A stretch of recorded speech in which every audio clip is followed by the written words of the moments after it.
I'm Luke Summerhaze, and I love Pidgey.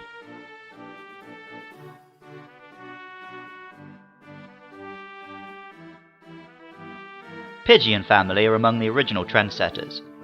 Every subsequent generation features an early game bird Pokemon. Pidgey, Pidgeotto and Pidgeot aren't especially interesting. They resemble real birds, starting out round and cute and chibi, then developing into cooler and tougher birds.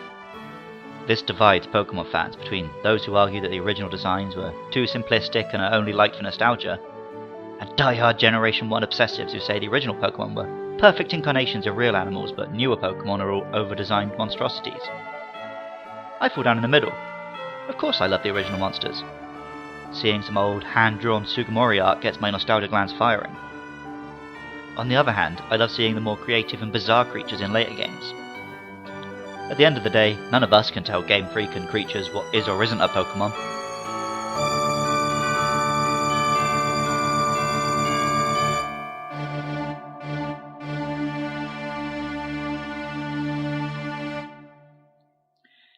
Pidgey itself is just a nice, cute bird. It is difficult to have particularly strong feelings either way about this cute little normal and flying type. In the anime, Pidgey appears in the very first episode, but mostly only to be a counterpoint to the more mean and territorial Spearow. Of course, being essentially a normal and realistic bird is the point. The first Pokemon games do a lot of smart things to ease players into the concept, which we don't necessarily appreciate anymore, now that the concept of Pokemon is well established. The first Pokemon after leaving one's hometown are bugs, birds and rats, not dissimilar to what kids might see if they go exploring outside in the real world. From there, the game segues into weird and wonderful magical beasties, establishing the idea of Pokemon inhabiting this world.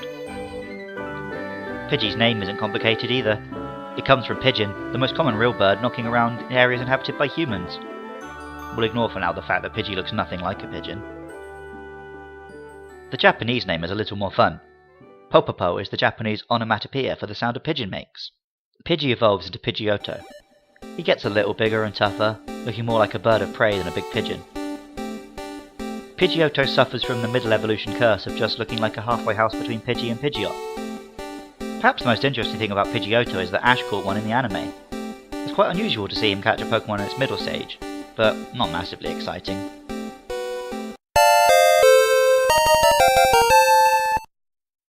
Finally we're on to Pidgeot. Pidgeot is an awesome bird of prey with sick eyeliner that makes it resemble an ancient Egyptian god. It has a cool sweeping hairdo and long tassels. It's bigger and tougher. It's super fast because it's a mix between a pigeon and a jet. The bright colours, particularly in the shiny version, make it look more akin to an eagle than anything else. Pidgeot could stay on a player's team all the way through the original games, from a tiny Pidgey on Route 1, right the way through to beating the Elite Four.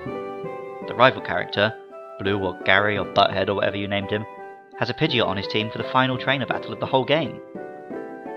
While Pidgeot may have been usurped since the original generation of games, it's been given a new lease of life in the form of Mega Pidgeot.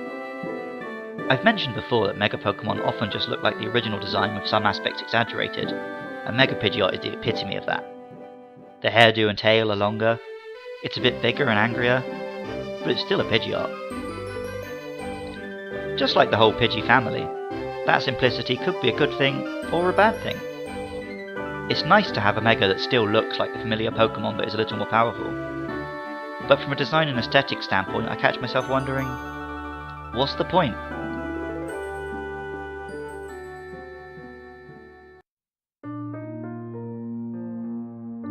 Luckily, I love Pidgeot enough to love Mega Pidgeot as it is.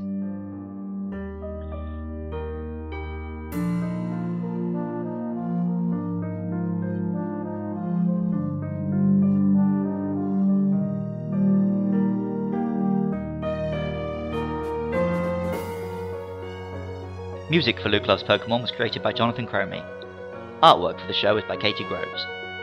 If you're interested and you enjoy the show, please do give us a 5-star rating and review on iTunes, and share this podcast with your Pokemon-loving friends.